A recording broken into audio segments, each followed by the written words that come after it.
में देहरादून के railway station पर 26 सितंबर की रात जमकर बवाल हुआ। दूसरे समुदाय की एक किशोरी से मिलने पहुंचे एक युवक को लोगों ने पीट दिया। इसके बाद दो पक्ष आमने सामने आ गए। दोनों पक्षों के बीच पथराव शुरू हो गया। हालात बिगड़ने लगे तो मौके पर पुलिस पहुंची, लेकिन स्थिति को बेकाबू होता देख अतिरिक्त पुलिस बल को भी मौके पर बुलाना पड़ा। घटना में पुलिस की गाड़ी समेत कुछ निजी वाहन भी क्षतिग्रस्त हो गए हैं। पुलिस ने पत्थरबाजी की वीडियोग्राफी भी कराई है। घटनास्थल से पत्थर भी कब्जे में लिए गए हैं। इन्हें फॉरेंसिक लैब में जांच के लिए भेजा जाएगा। इस घटना के बाद शुक्रवार को देहरादून में तनावपूर्ण माहौल बना रहा। हिंदू समुदाय के कुछ लोगों पर पत्थरबाजी के विरोध में हिंदू संगठन सड़कों पर उतर आए हैं और पुलिस पर भेदभाव के आरोप लगाए जा रहे हैं। लोग एसएसपी को भी हटाए जाने की मांग कर रहे हैं। देर रात हुई देहरादून में रेलवे स्टेशन पे घटना के बाद पथराव के बाद पुलिस एक्शन में आई। पुलिस ने अराजक तत्वों को गिरफ्तार किया। वीडियो के बाद जिन जिन लोगों की शिनाख्त हुई उन लोगों को गिरफ्तार किया गया और उसके बाद कुछ हिंदू संगठन यहाँ पर इकट्ठा होते हैं और यहाँ सड़क जाम कर देते हैं। देखिए स्थिति क्या है। स्थिति सीधे रूप से आप देख सकते हैं कि किस तरह से स्थिति यहाँ पे पूरी बिगड़ चुकी है। ये देहरादून का घंटाघर क्षेत्र है और आप देख सकते हैं कि यहाँ पे हिंदू संगठन लगातार विरोध प्रदर्शन कर रहे हैं। क्या वजह है? क्या मेन वजह क्या है? देहरादून के अंदर जिहाद की आंधी आई है। जिहादी एक बड़ी योजना के साथ हमारी बहन बेटियों के बलात्कार कर रहे हैं, नाबालिग लड़कियों को उठा के लेके जाते हैं और दुकानों पे व्यापार जिहाद कर रहे हैं। वो एक बड़ी योजना बनाकर हमारे धार्मिक स्थलों को नुकसान पहुंचाने की कोशिश कर रहे हैं। जो हिंदू युवा धर्म की रक्षा के लिए काम करता है, उनकी हत्याएं करने पर, उन पर हमले करने के काम करते हैं और उनके बचाने का काम विकास वर्मा लंबे समय से देहरादून में करता है।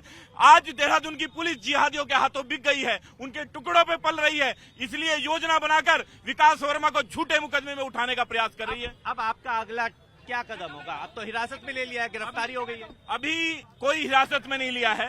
पुलिस के अधिकारियों का कहना है कि अभी हिरासत में नहीं लिया गया है। अभी छोड़ा जाएगा, एसएसपी को बर्खास्त किया जाएगा, नहीं तो शाम तक पूरे प्रदेश के अंदर सरकार के खिलाफ भी और पुलिस के खिलाफ भी बजरंग दल बड़ा आंदोलन करेगा। आप एक बात देखिए, अगर उस वीडियो में पुलिस की गाड़ी बैक नहीं हुई होगी, पुलिस डरकर भागी क्यों? उन पत्थरबाजी होते पहले पथराव, दूसरे प्रशासन को हमने बचाया है। प्रशासन भाग रहा था वहाँ से पीठ दिखा के, पथराव पहले उन्होंने करा है। क्या माना जाए पुलिस का फेलियर दिखा कल? पूरा फेलियर था। अगर हमने होता पुलिस पिटती वहाँ पे भाई साहब। पुलिस को हमें कानून व्यवस्था जिहादी पैसे के सामने कमजोर होती दिख रही है। उनकी जब जिहादी उन्हें पीटते हैं तो बजरंग दल उन्हें बचाता है। वो अपनी गाड़ियां, अपने थाने, अपनी वर्दी तक की इज्जत नहीं बचा पा रहे हैं, पर पैसे के आधार पर हिंदू संगठन के कार्यकर्ताओं को टारगेट कर रहे हैं, जिसे किसी भी रूप में बर्दाश्त नहीं किया जाएगा। सिर्फ एक तरफा काम कर रहा है, सिर्फ एक तरफा। देखिए लगातार यहाँ हिंदू संगठन यहाँ विरोध प्रदर्शन कर रहे हैं। देहरादून क्षेत्र में हैं हम और इस समय देखिए घंटाघर क्षेत्र है और घंटाघर में पूरी तरह से सड़कें जाम कर ली गई हैं और सीधे रूप से आरोप है कि एक पक्ष की कार्रवाई, एक पक्षीय कार्रवाई करते हुए ये कार्रवाई की गई है और इसका जब तक इनके हिंदू संगठन के नेताओं को नहीं छोड़ा जाएगा तब तक ये कार्रवाई अनिश्चित काल के लिए कर दी गई है। दरअसल यह मामला बदायूं के दो अलग अलग समुदाय के एक युवक और युवती के प्रेम प्रसंग और मुलाकात से जुड़ा है। पुलिस के मुताबिक 26 सितंबर की रात को एक युवक 16 साल की एक लड़की के साथ रेलवे स्टेशन पर घूम रहा था। बताया जा रहा है कि बदायूं से एक विशेष समुदाय की किशोरी देहरादून रेलवे स्टेशन पर पहुंची थी। लड़का भी बदायूं का ही रहने वाला था। लड़का लड़की को साथ बैठा देख आरपीएफ भी वहां पहुंची और उनसे पूछताछ की गई, लेकिन उन्होंने कोई संतोषजनक जवाब नहीं दिया, जिसके बाद आरपीएफ ने दोनों को ऑफिस में बिठा लिया और लड़की के परिजनों से संपर्क किया गया। जांच में पता चला कि लड़की अपने घर से एक दिन पहले ही बिना बताए देहरादून आई है, जिसकी गुमशुदगी की बदायूं थाने में रिपोर्ट दर्ज है। लड़की के परिवार वालों को सूचना मिलने पर वे यूपी पुलिस के साथ देहरादून पहुंचे। आरोप है कि कुछ लोगों ने तब तक युवक की पिटाई कर दी। इधर हिंदू संगठनों को जैसे ही घटना की जानकारी मिली, वे भी इकट्ठा होने लगे। मामला दो समुदायों से जुड़ा होने की वजह से कुछ लोगों ने हंगामा शुरू कर दिया। देखते ही देखते दोनों पक्ष आमने सामने आ गए और यहाँ बवाल शुरू हो गया। बात इतनी बढ़ गई कि दोनों तरफ से पत्थरबाजी भी शुरू हो गई। एसएसपी अजय सिंह समेत कई सीनियर पुलिस अधिकारी मौके पर पहुंचे और उन्होंने स्थिति को काबू में किया। लोग मानने को तैयार नहीं थे तो पुलिस को लाठीचार्ज करने पर विवश होना पड़ा। पुलिस ने दोनों पक्षों के कुछ लोगों को हिरासत में लेकर पूछताछ भी शुरू कर दी है। देहरादून पुलिस ने इस बारे में क्या जानकारी दी है, ये सुनिए। ये कल साय की बात है कि दो पक्षों के बीच जो है एक अफरा तफरी का माहौल हुआ और पत्थरबाजी भी की गई है, कुछ वाहनों को भी क्षतिग्रस्त करने की कोशिश की गई है। तो इस घटनाक्रम के आधार पर हमारे द्वारा जो कोतवाली पलटन बाजार है देहरादून, उस पर जो है गंभीर धाराओं में BNS के तहत और 7 क्रिमिनल लॉ अमेंडमेंट एक्ट, साथ ही साथ जो है डिफेशमेंट ऑफ पब्लिक प्रॉपर्टी या फिर डिस्ट्रक्शन ऑफ पब्लिक प्रॉपर्टी, इनकी जो है सुसंगत धाराओं के अंतर्गत अभियोग पंजीकृत किया गया है। उसकी तफ्तीश जो प्रारंभ कर दी गई है और साथ ही साथ इसमें जो है जो भी लोग इसमें नामजद हैं तत्काल उनकी जो है गिरफ्तारी के प्रयास किए जा रहे हैं और जल्दी ही उन सबको जो भी इसमें इन्वॉल्व थे उनको गिरफ्तार कर जो है माननीय न्यायालय में पेश किया जाएगा। और अब स्थिति जो है वो पूर्णतः नियंत्रण में है। रात ही जैसे सूचना प्राप्त हुई तो तत्काल आसपास के थाना क्षेत्रों से फोर्स तत्काल मौके पर पहुंच गया था और स्थिति को काबू किया गया था। और इसके उपरांत जो भी हमारे मिक्स पॉपुलेशन वाले एरिया थे वहां भी पुलिस के द्वारा जो है रात को ही फ्लैग मार्च किया गया था।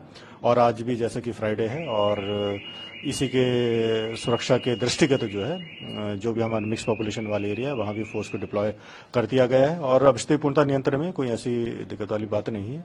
और जो अभियोग पंजीकृत किया गया है उसमें भी हम लोग तत्काल जो है वैधानिक कार्रवाई सुनिश्चित कर रहे हैं। सर, ये क्या कुछ पूरा मामला था जिससे इस तरीके का बवाल देखने को मिला देहरादून से? देखिए, मामला एक नाबालिग लड़की की गुमशुदगी दर्ज हुई है वहाँ थाना दातागंज जनपद बदायूं में और उसी के परिप्रेक्ष्य में लड़की यहाँ आई है और जो प्रथम दृष्टया जो इन्फॉर्मेशन आई है कि लड़की का कोई जानने वाला था लड़का जो कि वहीं का रहने वाला था और वो सैलापुर में काम कर रहा था, तो वो रेलवे स्टेशन में लड़की के द्वारा उसको बुलाया गया था मिलने के लिए।